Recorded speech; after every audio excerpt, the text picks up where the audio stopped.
and February 2018, which forbade banks not to use, hold, trade, and or transact in cryptocurrencies. The Senate further notes that the decision of the CBN is said to have been predicated on the need to safeguard Nigeria's economy from the adverse effects of the current cryptocurrency regime, which are unregulated digital or virtual currencies that are issued by anonymous entities and secured by cryptography.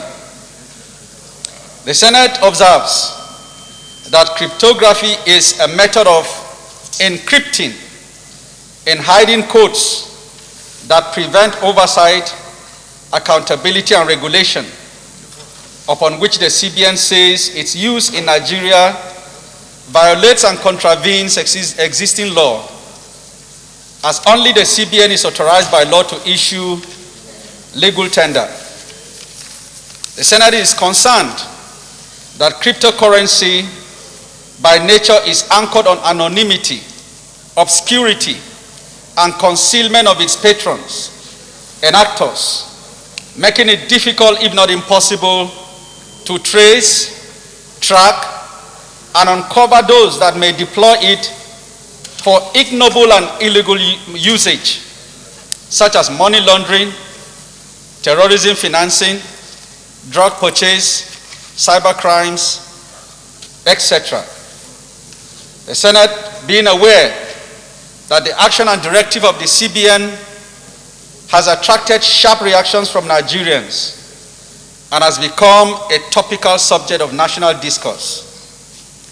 And the Senate realizes that cryptocurrency is both an opportunity and a threat.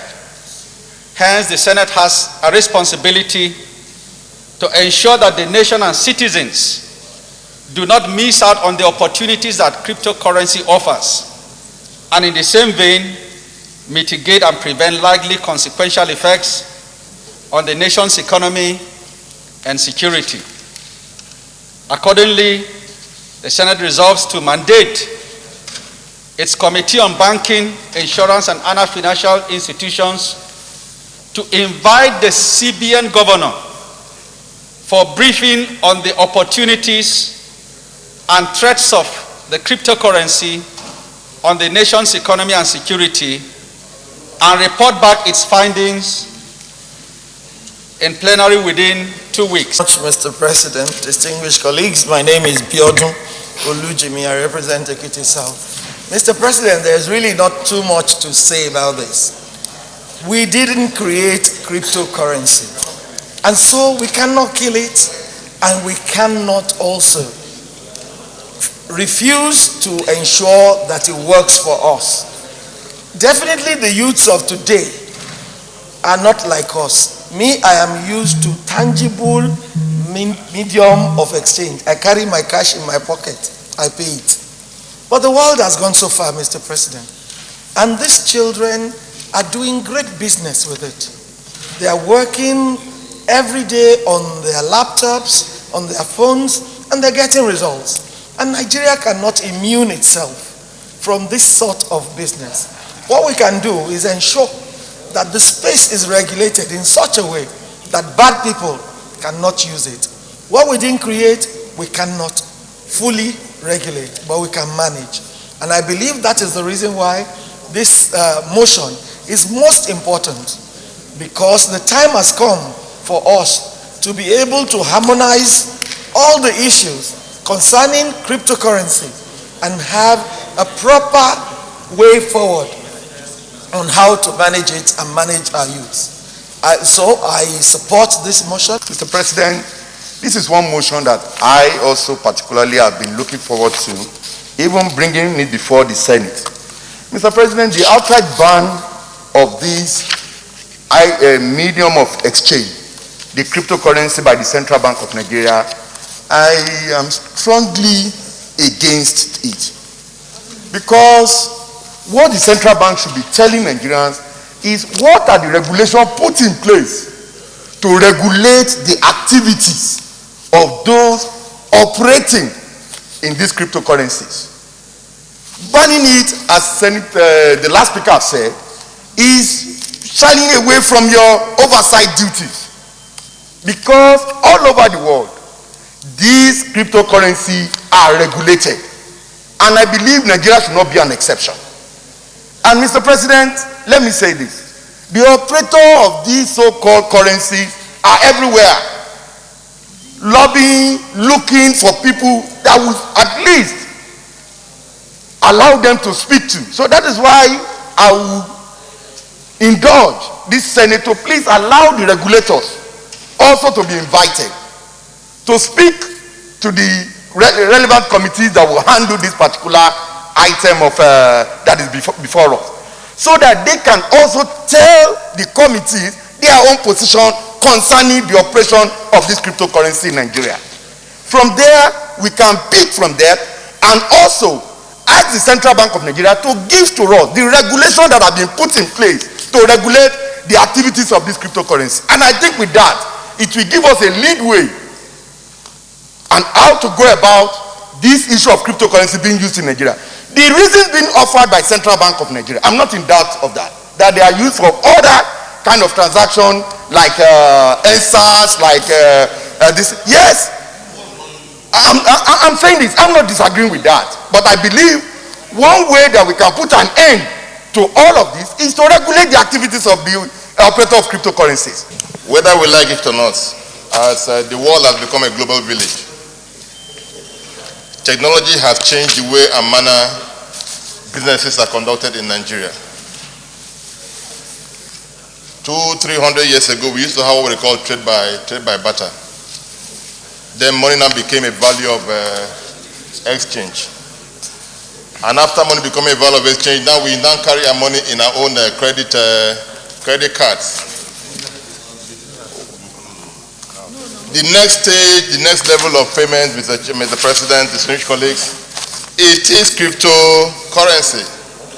So we cannot be running away from the obvious.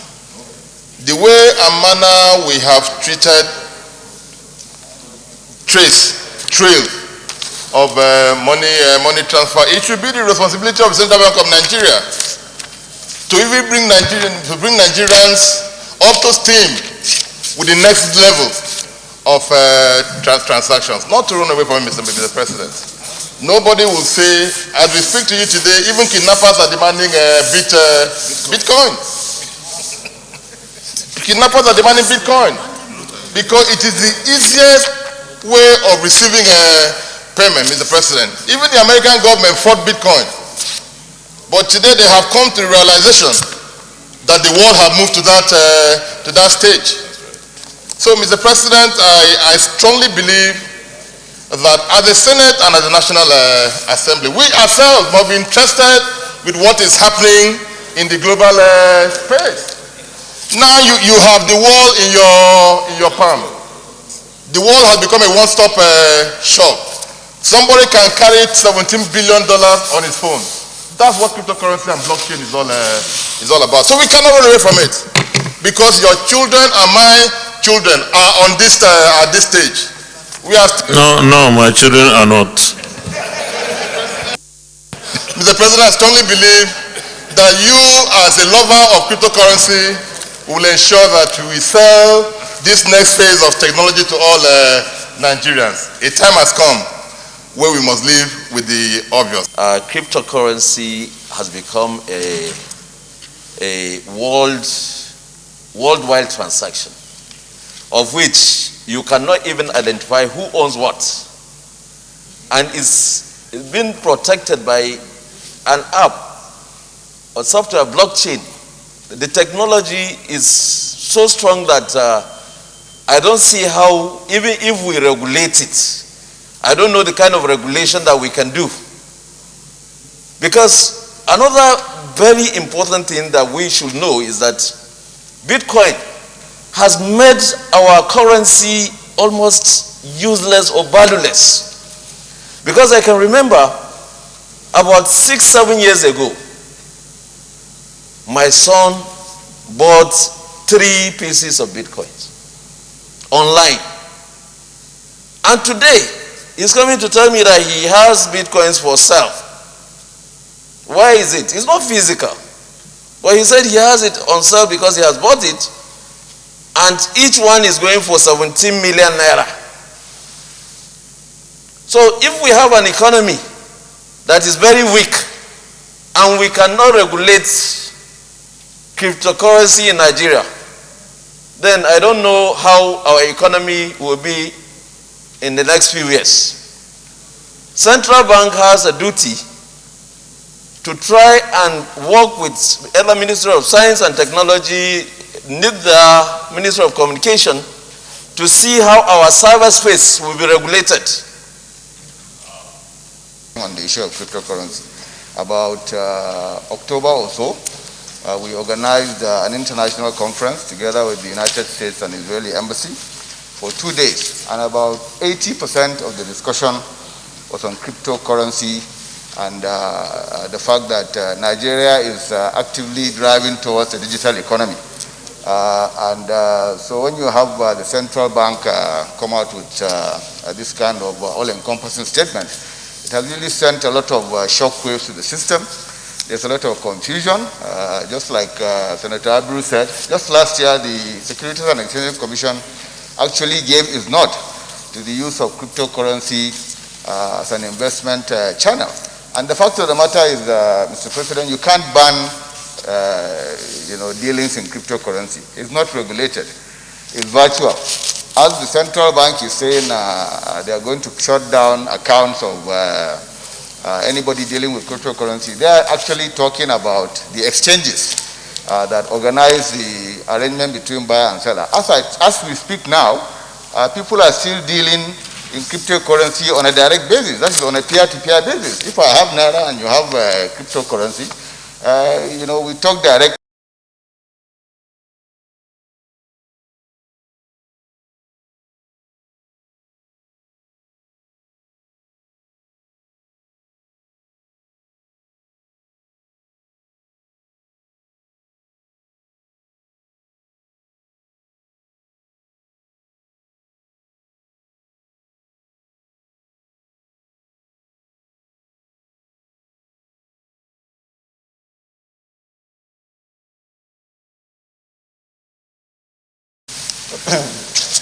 Thank you, Mr. President, and my distinguished colleagues.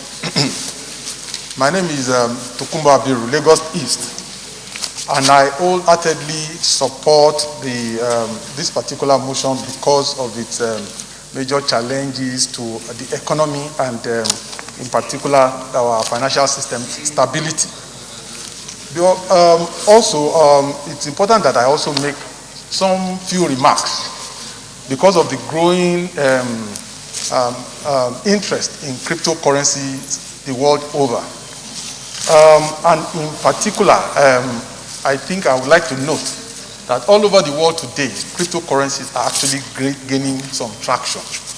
And some of the reasons are not far-fetched. Number one, it has an attraction of the upcoming generation, particularly the youth, because it has created some sort of employment for them. And in the face of innovation and technology, it will be difficult to continuously stand in the way of evolutions like this. And more importantly, the attraction is further underscored by the typical loss of value in legal tender, that's money. Because over time, due to inflationary pressures, money generally tends to lose value. And particularly around this period that we live in, that is the period that is further challenged by recession. Of course, there will be inflationary pressures. So it will underscore why people are moving towards cryptocurrencies.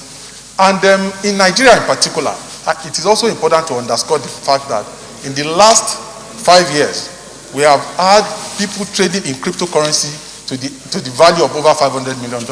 That's to tell you how it is gradually gaining traction.